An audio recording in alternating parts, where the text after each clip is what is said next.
함께 말씀 보시겠습니다. 오늘 보실 말씀 신명기 4장 44절부터 5장 10절까지 말씀입니다. 신명기 4장 44절에서 5장 10절까지 말씀입니다.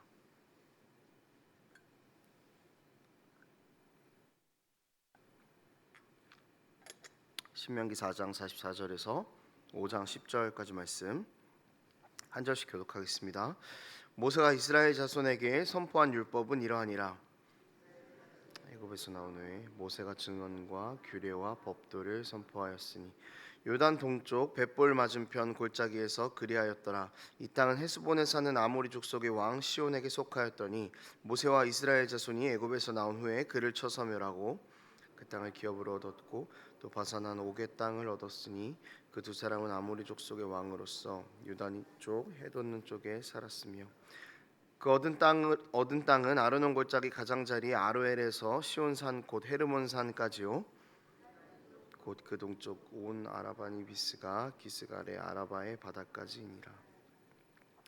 모세가 온 이스라엘을 불러 그들에게 이르되 이스라엘아 오늘 내가 너희의 귀에 말하는 규례와 법도를 듣고 그것을 배우며 지켜 행하라. 우리는 여호와께서 호렙산에서 우리와 언약을 세우셨나니 이 언약은 여호와께서 우리 조상들과 세우신 것이 아니요 오늘 여기 살아있는 우리 곧 우리와 세우신 것이라.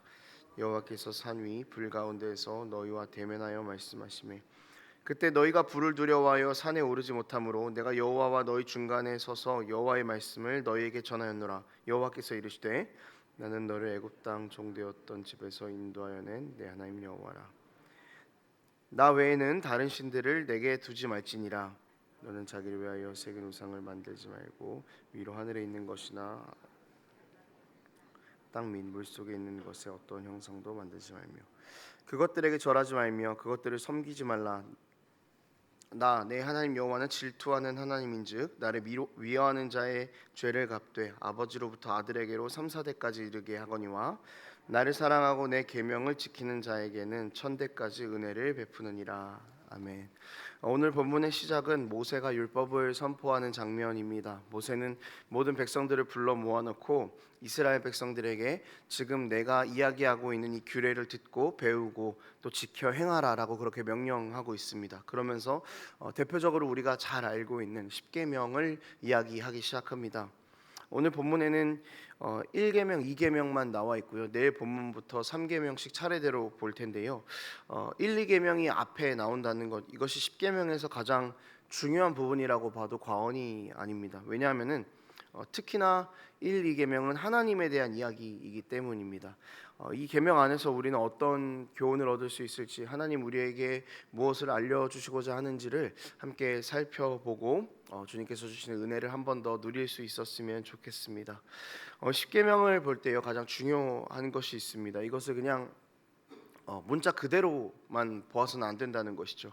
그러니까 문자 그대로 보게 된다면은 바리새인들이 예수님 시대에 범했던 것과 똑같은 생각으로 이 십계명을 대하게 됩니다. 이 십계명을 바라보는 것에서 가장 중요한 것, 우리의 입장에서 중요한 것은 십계명 안에 있는 진짜 뜻은 무엇인가, 십계명 안에 있는 하나님의 마음은 어떤 것인가를 우리가 먼저 바라볼 수 있어야 합니다. 아까 문자 그대로라는 이야기를 했었는데요. 이게 문자로만 보게 되면 십계명을 해라, 하지 말아라 이렇게만 해석을 하게 됩니다. 그래서 거기에만 우리 눈이 고정되어서 있다 보니까 중요한 것은 우리가 하나님의 마음을 아냐 아니냐가 아니라 그냥 했냐 안 했냐를 따지고만 있는 우리 자신을 발견하게 되는 것이죠. 이 안에 숨겨져 있는 뜻, 그리고 우리 삶 가운데에서 적용할 수 있는 그 넓은 하나님의 마음은 어떤 것인가를 우리가 조금씩 한 번 더 확인해 보도록 하겠습니다.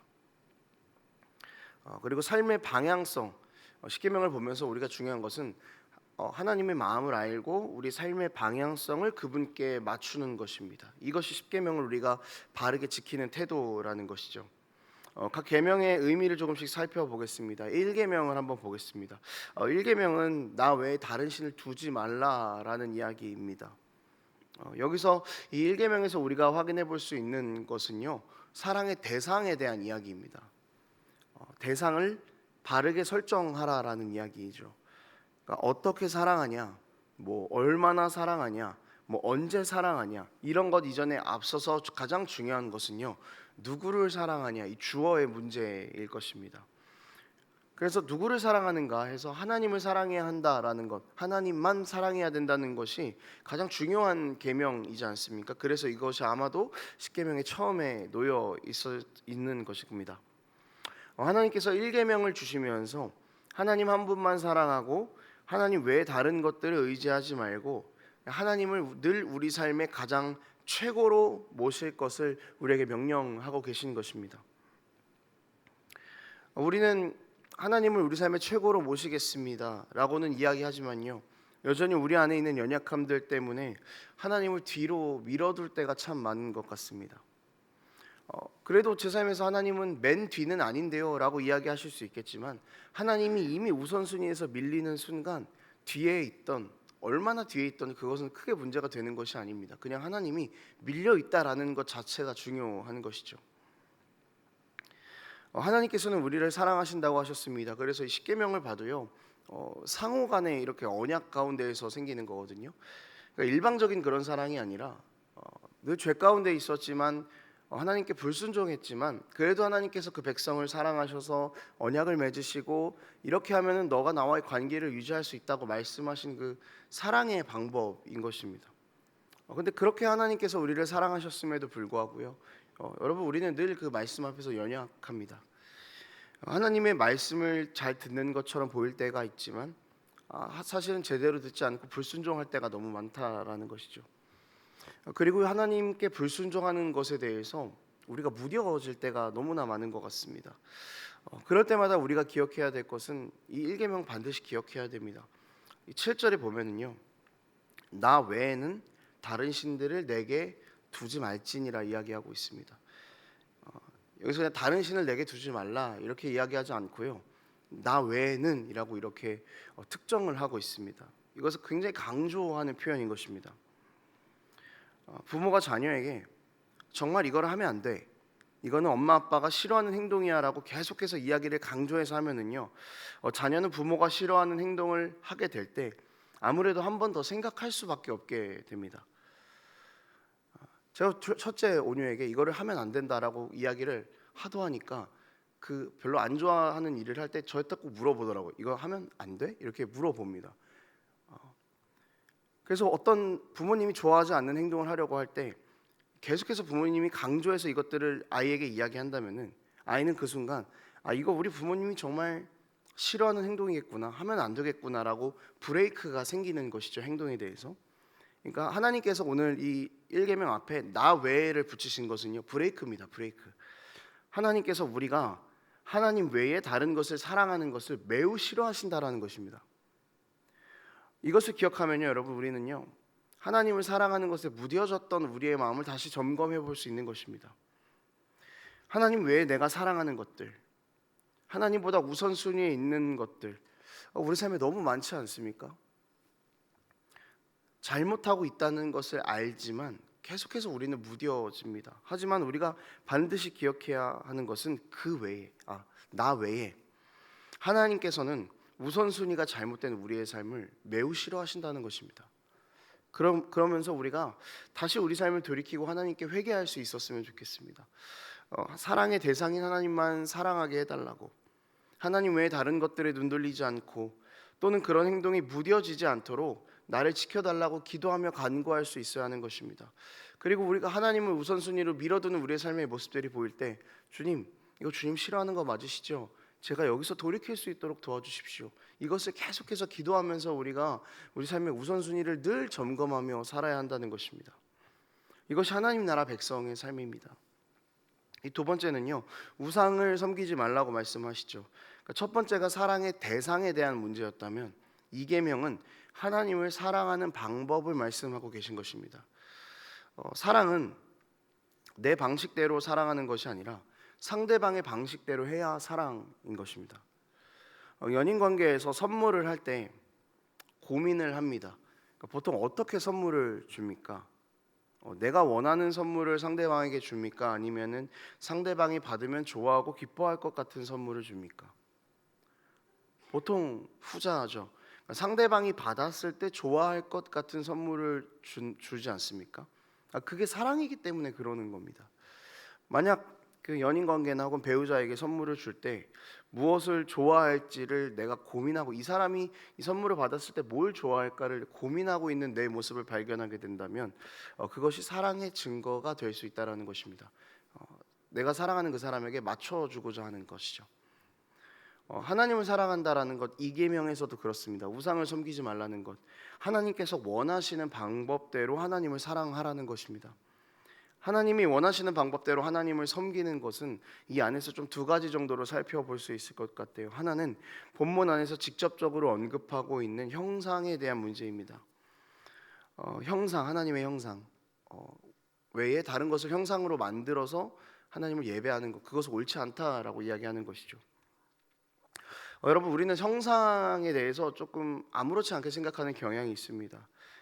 특히 좀 주일학교 교육 안에서도 좀 이런 문제들이 있는 것 같아요. 하나님에 대해서, 예수님에 대해서, 성령님에 대해서 이야기를 할 때 보면은 좀 이렇게 늘 형상을 가지고 아이들을 교육한다라는 느낌이 있습니다. 하나님에 대하면 산 위에서 빛이 쫙 떨어지는 이런 모습들, 성령님 하면은 비둘기, 이런 불, 이런 것들에 대해서 조금 형상을 가지고 특정하는 경향들이 있는데, 사실 이건 조금 우리가 조심스럽게 접근해야 되는 부분이 있습니다. 그러니까 이거를 절대 해서는 안 된다라는 것보다, 그러니까 이 하나님의 형상보다는 하나님 자체에 더 집중할 수 있도록 가르치는 것이 좀 필요한 것이죠. 그래서 우리도 그렇습니다. 하나님, 성령님, 예수님 생각하면은 눈을 감으면 제일 먼저 떠오르는 게 그 모습이거든요. 보고 배우면은 본 것을 먼저 떠올리게 되어 있습니다. 하나님을 형상으로 아는 것은 사실상 불가능한 일이죠. 그냥 하나님의 형상을 새긴다는 것 자체가 사실은 불가능한 일이기 때문입니다. 보이지 않는 하나님이시기 때문이죠. 그래서 가만히 보면은요, 하나님께서는 세상도 말씀으로 창조하셨고요, 이 율법을 주실 때도 말씀으로 주셨습니다. 그러니까 집중해야 될 것은 태초에 하나님께서 세상을 만드실 때 어떤 모습이셨을까가 중요한 게 아니죠. 율법을 주셨을 때 하나님은 어떤 형상이셨을까가 중요한 게 아닙니다. 하나님을 형상으로 어떻게 이해해 보려는 이 시도보다는 이 말씀 안에 담긴 하나님의 마음을 이해하려는 시도가 우리에게 훨씬 더 적합한 시도라는 것이죠. 두 번째는 예배입니다. 예배. 하나님의 방식대로 예배해야 되는데요, 이 하나님의 방식대로 예배한다는 것이 어떤 것인가 고민할 때가 있습니다. 바른 예전 이런 것들도 물론 중요하겠지만요, 그냥 늘 기준은 이것입니다. 요한복음 4장 24절, 우리가 너무나 잘 알고 있는 말씀이죠. 하나님은 영이시니 예배하는 자가 영과 진리로 예배할지니라. 이것이 하나님께서 우리에게 원하시는 예배입니다. 이런 예배를 하나님께서 받으시기를 원하신다는 것이죠. 이 말씀이 우리의 기준입니다. 우리가 영과 진리로 예배하지 않는다라고 한다면요, 하나님의 방식대로 하나님을 섬기는 것이 아닙니다. 우상을 섬기는 것입니다. 하나님을 예배하는 자리에 와서 우리의 마음이 하나님께로 향해 있지 않다면요, 여러분, 이것은 우리가 우상을 숭배하는 것과 다름없다라는 것입니다. 말씀을 준비하는데요, 굉장히 좀 두려움이 좀 있었습니다. 여태까지 수많은 예배의 자리 가운데 앉아 있었는데 그 자리들이 영과 진리로 예배하지 않고 그냥 우상을 숭배하는 자리였다라는 그런 생각을 하니까요, 좀 두려움이 밀려오는 거죠. 여러분, 여러분들의 예배의 자리는 어떠셨습니까? 새벽 예배부터 수요 예배부터 주일 예배부터 다락 예배도 있고요, 여러 가지 우리가 너무 예배들을 많이 드리고 있는데요, 과연 그 예배 가운데에서 우리는 영과 진리로 하나님께 예배하고 있는지, 이것을 우리가 분명하게 돌아볼 필요가 있다라는 것입니다. 그렇지 않을 때에는 우상 숭배하는 것과 다름없다라고 하나님께서는 이야기해주고 계십니다.